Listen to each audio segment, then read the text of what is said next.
Supporters of WikiLeaks founder Julian Assange held an international day of action Saturday, October 8th to demand the United States halt its efforts to have him extradited to face criminal charges for his role in leaking a trove of highly classified U.S. intelligence documents by Army whistleblower Chelsea Manning.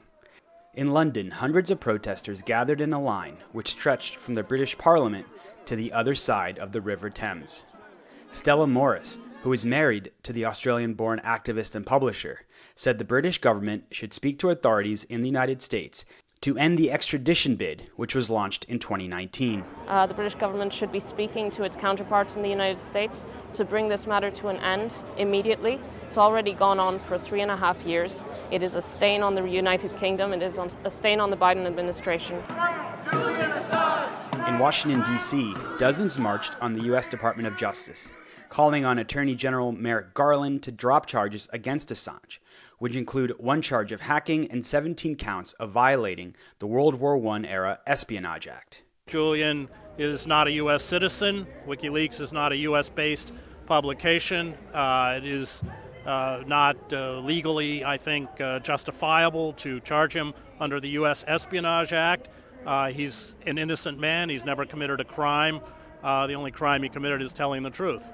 Chris Hedges is a Pulitzer Prize-winning journalist and former New York Times Middle East bureau chief.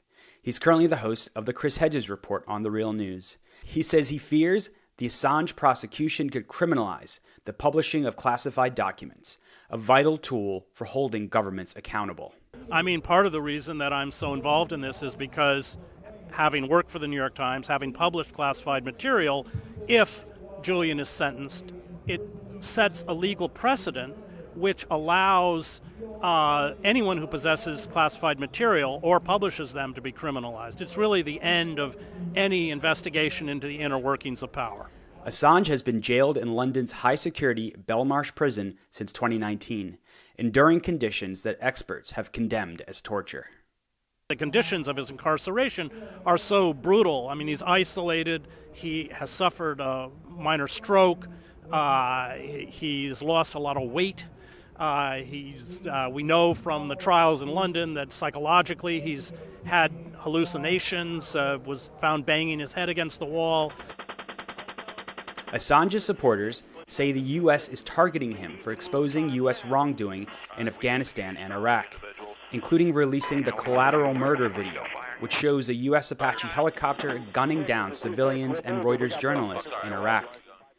Among the dozen journalists, veterans, and activists speaking out in support of Assange was Berthany Dupont, the publisher of Haiti Liberté, which has published troves of U.S. diplomatic cables obtained by WikiLeaks that reveal ongoing U.S. meddling in Haiti.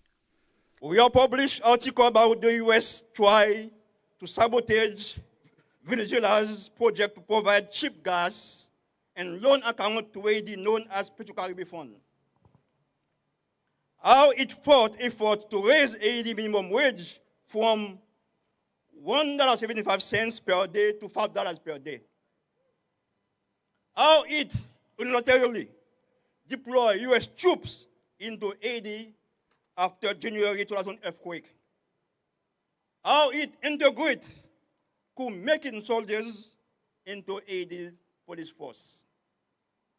How it approved of deadly assault on Haitian shanty towns, and how it fought tooth and nail for 7 years to stop President Aristide return to Haiti after he was exiled in 2004. Assange's legal team has lodged an appeal at Britain's High Court against London's decision to extradite him. Hedges says it will be essential for Assange's supporters to keep up public pressure to secure his release. Well, I think that getting out in the street is key. Surrounding the parliament, there were, I think, about a dozen actions in Australia, all over the world, and I think we have to take the time and the energy to get out and make our voices heard to defend Julian. That is really key. And then the other thing is informing ourselves about the long persecution of Julian, because it's not going to get out in the commercial press, and the establishment press is never going to tell you. For The Real News, this is Jessel Noor reporting from Washington.